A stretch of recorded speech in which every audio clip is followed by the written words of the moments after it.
eu queria que nós fizéssemos uma reflexão em um ponto doutrinário importante, né? E aplicássemos esse ponto doutrinário em nossas próprias vidas pessoais. Eu queria usar as Escrituras para nos fornecer apoio doutrinário para isso, né?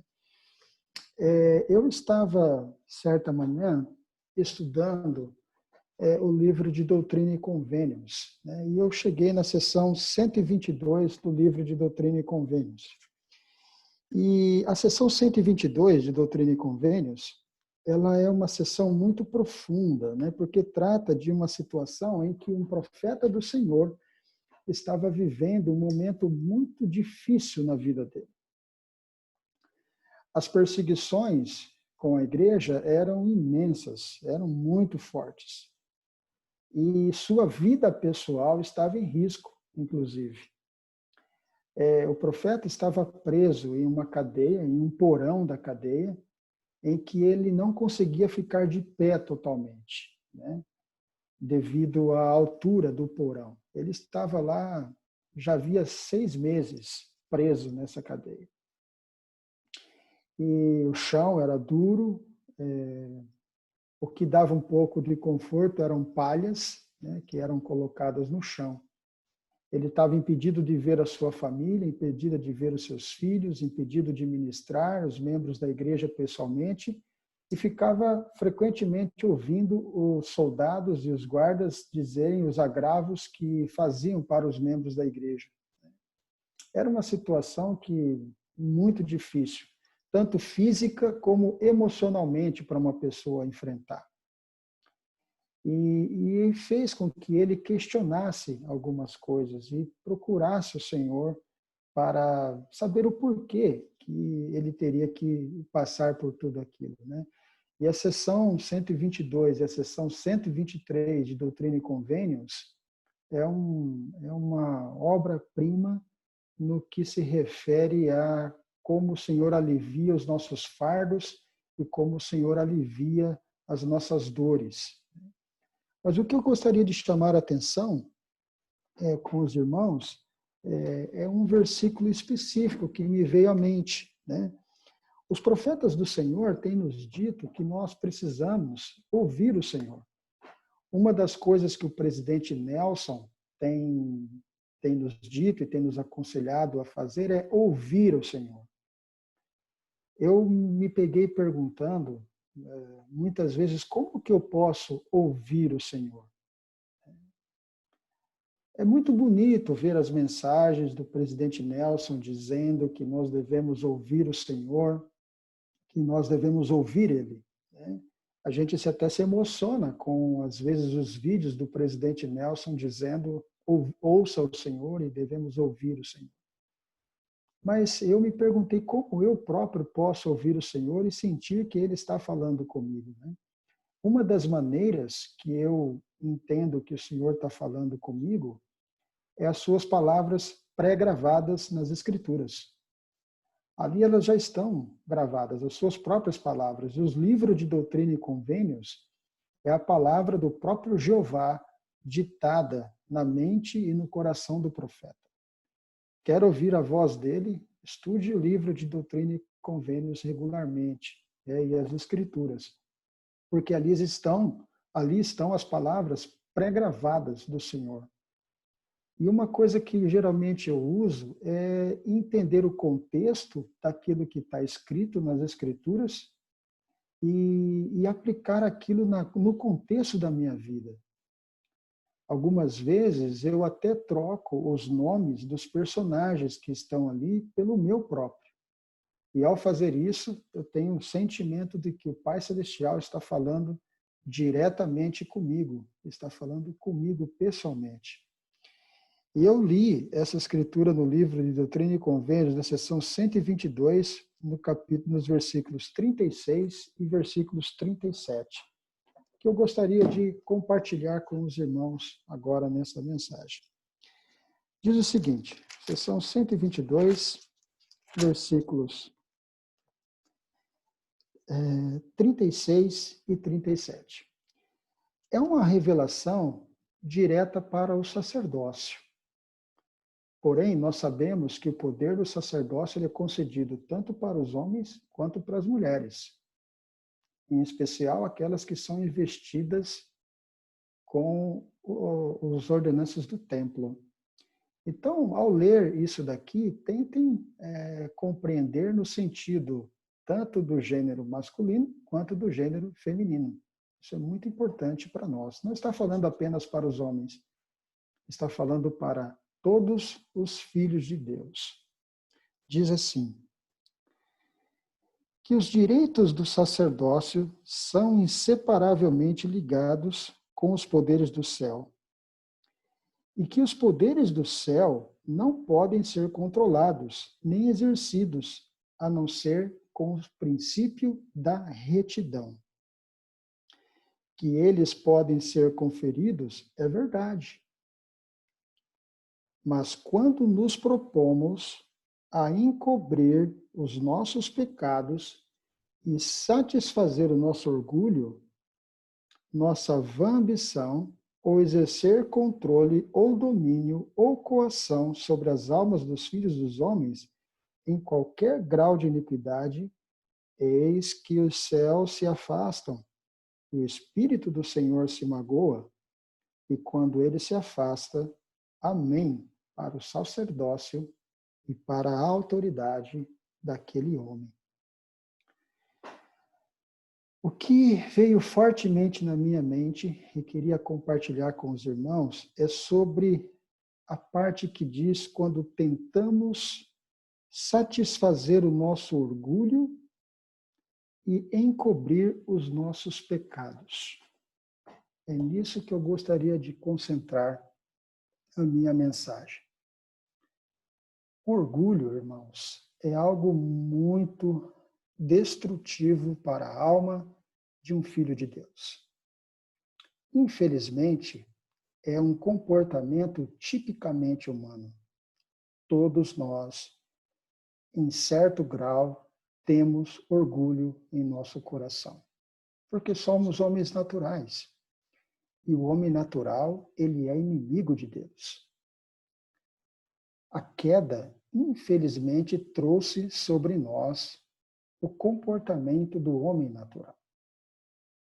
O homem natural é inimigo de Deus e sê-lo-á para sempre, a não ser que ele ceda os influxos do Espírito Santo e se torne uma pessoa espiritual e não natural. Infelizmente, existem típicos comportamentos humanos que nos fazem sermos naturais. Inveja, maledicências, fofocas, preguiça, hipocrisia, raiva, tristeza, são coisas que, infelizmente, fazem parte da natureza humana. E todos nós temos um tempo de vida que nos é concedido para que possamos eliminar o homem natural de dentro de nós. E uma das formas de eliminar o homem natural de dentro de nós é eliminarmos o orgulho. E o orgulho faz com que também, conforme aquela escritura que está no livro de Doutrina e Convênios, nós tenhamos a tendência de encobrir os nossos pecados. Agora, como que nós encobrimos o nosso pecado? O orgulho, ele faz com que a gente racionalize as nossas ações. E ao racionalizar as nossas ações em nossa mente, a gente encobre os nossos pecados. Não os pecados grandes, que fazem com que talvez a nossa condição como membro da igreja tenha que ser avaliada, mas os pequenos pecados, que se tornam, às vezes, pedras de tropeço, que nos deixam, de certa forma, distantes do Mestre e do Senhor Jesus Cristo. E faz com que a gente tenha o nosso progresso diminuído. Isso é muito perigoso para a nossa alma. Ao ler isso, eu tentei aplicar isso na minha própria vida. e fazer uma análise disso em minha própria vida. O orgulho humano, que faz parte do comportamento humano, é algo que, infelizmente, nós procuramos satisfazer, mesmo que inconscientemente. A gente sempre tenta satisfazer o nosso orgulho, porque isso está enraizado em nós devido à condição natural que nós temos. A expiação de Jesus Cristo que nos ajuda a vencer o orgulho que está em nós. Eu linkei aqui algumas coisas que podem nos ajudar a entender quando nós estamos sendo orgulhosos. Eu gostaria de compartilhar com vocês. Quando nós não aceitamos correções, a gente não aceita uma correção. A gente não aceita quando alguém, independente da forma com que ela tenta nos corrigir, a gente se fecha e não aceita uma correção. Dessa forma, nós estamos tentando satisfazer o nosso orgulho e não satisfazer aquilo que precisamos ser corrigidos para nos tornarmos pessoas melhores. Quando nós nos preocupamos mais com o que os outros pensam sobre a gente do que sobre o que nosso Pai Celestial e o Senhor Jesus Cristo pensa sobre nós. Quando a gente se preocupa dessa forma, nós estamos satisfazendo o nosso orgulho e não satisfazendo o homem espiritual que está lá dentro tentando eliminar o homem natural. Pensem sempre nas ações que vocês irão fazer, que todos nós iremos fazer. Será que o Pai Celestial vai ficar feliz comigo se eu agir dessa forma? Ou se eu agir dessa forma, eu vou deixar uma outra pessoa feliz comigo, se preocupando com o que ele pensa sobre você e não o que o Pai Celestial pensa sobre você? Uma outra forma de nós satisfazermos o nosso orgulho é quando nós apreciamos muito a glória dos homens. Nós apreciamos os elogios, nós apreciamos os afagos em nosso ego e nós gostamos dessas coisas. É claro que muitas vezes é muito bom sermos reconhecidos quando fazemos uma coisa boa ou quando algum prodígio é reconhecido por alguém. Isso é muito bom e é salutar. É salutar você reconhecer os esforços daqueles que estão fazendo coisas boas ou procurando ser melhores. Isso é muito bom, porque isso deixa-os motivados a sempre fazerem o bem. Porém, essa não deve ser, os seus olhos não devem estar fitos nisso. Os nossos olhos devem estar fitos na glória de Deus. Quando simplesmente fazemos para sermos elogiados, nós não estamos com os olhos fitos na glória do Senhor. Uma outra maneira de nós satisfazermos o nosso orgulho é quando nós nos sobressaímos em algo bom que nós realizamos. E nós não deixamos que o foco daquela boa ação que foi realizada é sim o nosso Senhor e Salvador Jesus Cristo. Em tudo que nós vamos fazer em nossas vidas, em tudo que a gente vai fazer de bom, o foco principal deve ser o Salvador Jesus Cristo.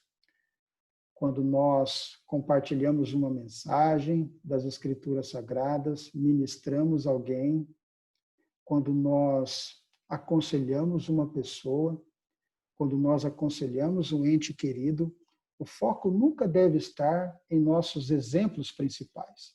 Apesar de muitas vezes nós podermos usar exemplos em nossas próprias vidas para ajudar alguém. Mas o principal exemplo, principal modelo de perfeição é o Salvador do mundo, é Jesus Cristo. Ele é o principal de tudo. Não deve ser nós mesmos, e sim o Salvador do mundo. Quando nós exercemos um injusto domínio sobre aqueles a quem nos foi colocada a possibilidade e a responsabilidade de liderança, quando nós não toleramos a imperfeição que existe nos outros, Todo mundo tem imperfeição. Todas as pessoas são falhas. Quando nós não toleramos isso, significa que nós estamos satisfazendo o nosso orgulho, a nossa vã ambição. Quando a sua voz, ou quando a nossa voz, ela não é mansa, isso faz com que nós nos tornemos orgulhosos. E quando a raiva, a discórdia estão presentes em nosso coração, pois sabemos quem é o pai da discórdia. E quando a caridade, ela não está presente em nossa vida. O apóstolo Paulo disse que a caridade, ela é sofredora, ela é benigna, ela não suspeita mal, ela tudo sofre, tudo crê, tudo espera e tudo suporta. Todos aqueles que forem achados em sua posse no último dia, bem lhes irá. Essas coisas todas fazem com que a gente, ao longo do tempo, e a prática dela ao longo do tempo, nos torne um melhor seguidor de Jesus Cristo e um melhor discípulo de Jesus Cristo. É uma das grandes coisas que todos nós precisamos vencer em nossa vida. O orgulho.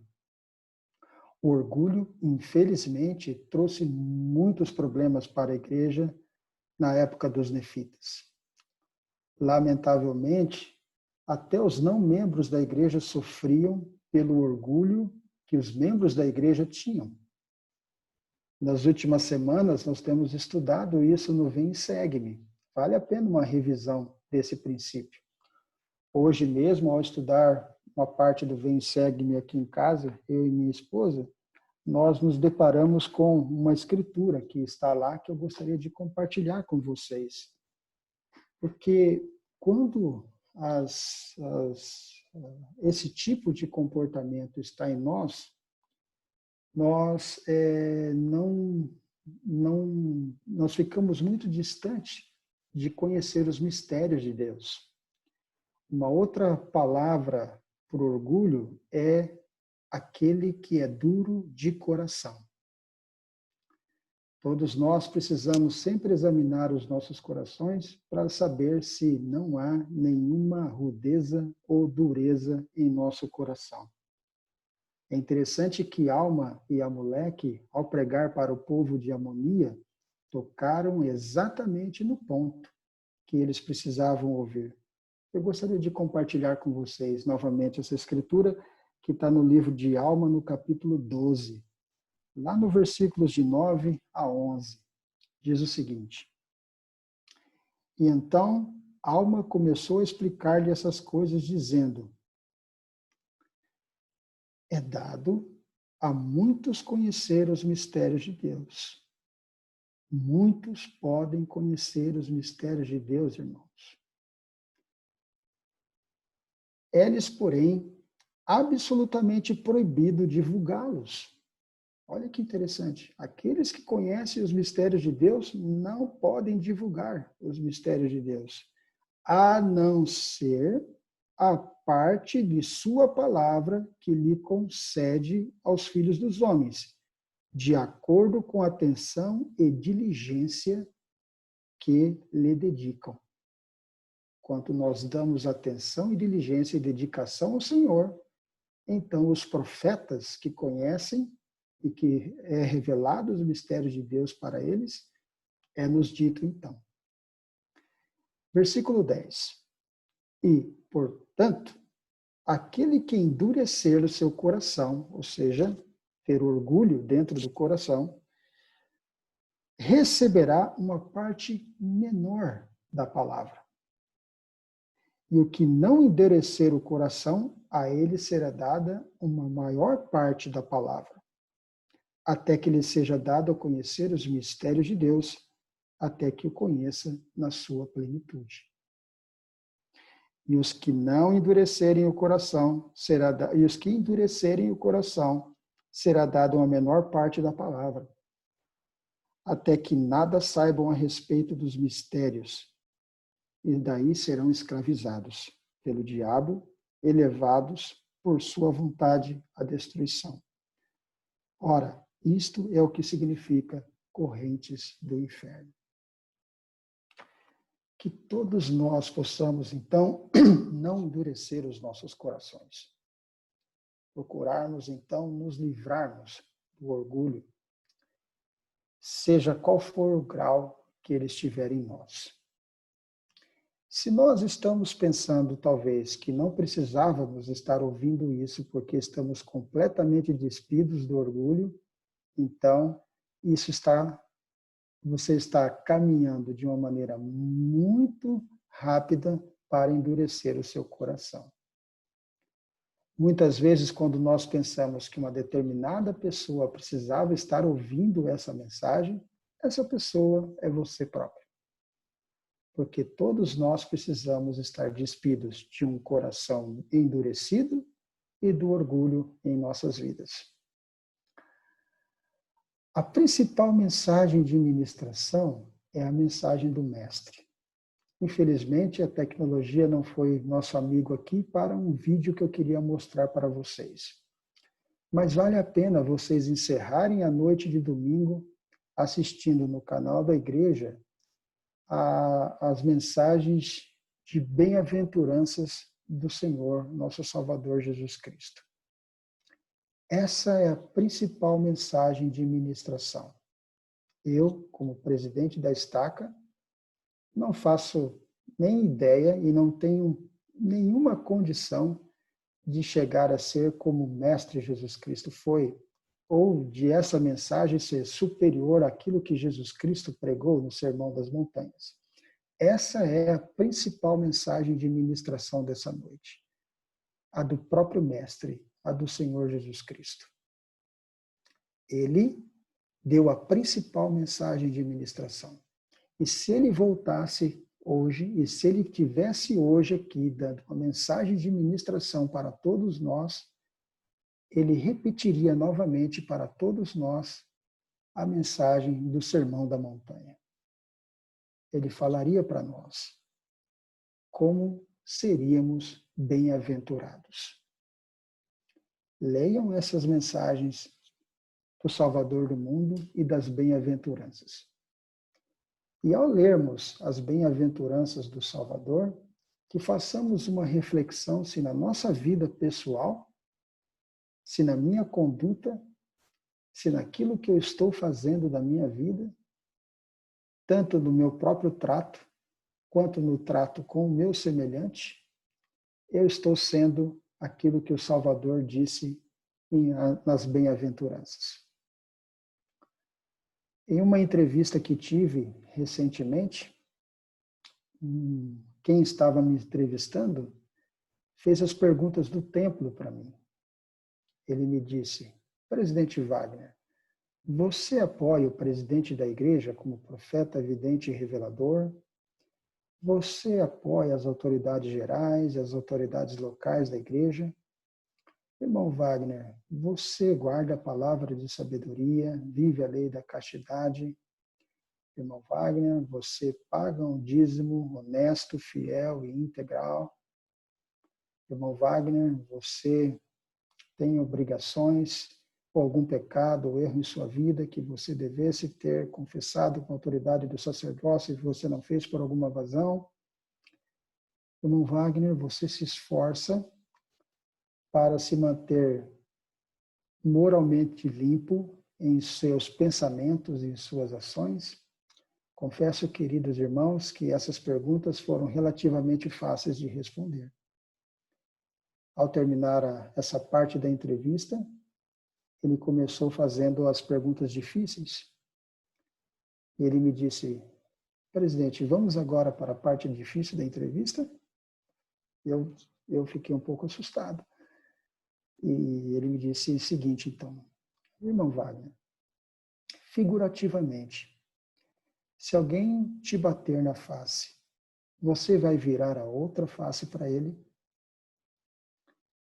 Querido irmão, se alguém te forçar a caminhar 1 milha, você irá caminhar 2 com ele? Querido irmão Wagner, se alguém tirar a capa, você vai dar a sua roupa toda para ele vestir? Figurativamente falando. Todas essas coisas, irmãos, estão no maravilhoso sermão de ministração do nosso Salvador do mundo. Ele vive, ele nos ama. Ele deseja que todos nós voltemos à sua presença. Guardem os mandamentos, irmãos. Amem sua família. Amem o seu próximo. Guardem os convênios sagrados que vocês fizeram na casa do Senhor. Guardem os convênios sagrados que vocês fizeram no batismo. Vivam o vem e segue-me em seu próprio lar. Não negligencie as instruções importantes que nós recebemos do nosso amado profeta. Aproveitem ao máximo esse período de privações e de provações que nós estamos passando com a pandemia, extraindo ao máximo possível das bênçãos da companhia daqueles que lhes são mais próximos. Aproveite a companhia da sua esposa, aproveite a companhia dos seus filhos, aproveite cada minuto que vocês têm com eles. Estudem as Escrituras, orem juntos. Lembrem-se que esse momento da vida que nós estamos passando é muito peculiar e pode ser perfeitamente entendido como uma outra mensagem de ministração do Mestre. Não se deita remendo novo em pano velho. E não se coloca um vinho novo em odres velhos. O nosso pano não suportaria o remendo que o dono do universo, nosso Pai Celestial, está prestes a colocar em toda a humanidade. E esse período que nós estamos vivendo é um período para que todos nós possamos substituir o pano velho pelo pano novo para suportar o remendo do Mestre em nossas vidas. Se nós assim aproveitarmos esse período que estamos vivendo, estaremos prontos, bem treinados para usufruir das bênçãos que advirão esse período que um dia vai acabar. Presto o meu testemunho para vocês de que sei que Jesus Cristo vive e é o nosso Salvador. Tenho um grande amor pelas Escrituras Sagradas. Eu oro para que o Senhor possa abençoar sua família, possa abençoar vocês em seu lar, possa abençoá-los em suas dificuldades, em seus desafios pessoais. Confesse ao Mestre os seus desafios pessoais. Mostre a Ele todos os seus anseios, suas dificuldades e aquilo que você está vivendo. Porque outra mensagem importante de ministração do Mestre, ele disse: o meu jugo é leve. Vamos então tomar o jugo do Senhor. Queridos irmãos, desejo a vocês uma boa noite, uma ótima semana. Espero que essa mensagem tenha trazido ao seu coração mais luz, mais entendimento e mais paz na vida. Jesus Cristo vive, esta é a sua igreja verdadeira. Em breve nós voltaremos a nos congregar novamente. E espero que, da mesma forma que nós tivemos um abrupto aumento ao comércio, uma corrida enorme ao comércio quando ele abriu novamente, nós tenhamos esse desejo das pessoas irem à igreja do Senhor com o mesmo intuito. Deixo essa mensagem com vocês, com meu amor, com meu carinho, com a minha saudade a cada um de vocês. Eu espero revê-los em breve, visitar as alas, encontrar os membros da igreja em nossas capelas novamente e poder tocar e abraçar cada um de vocês. Deixo essa mensagem com vocês no sagrado nome de Jesus Cristo, nosso Salvador.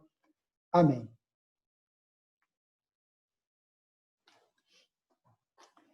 Então, irmãos, para encerrarmos, uma boa noite a todos, né?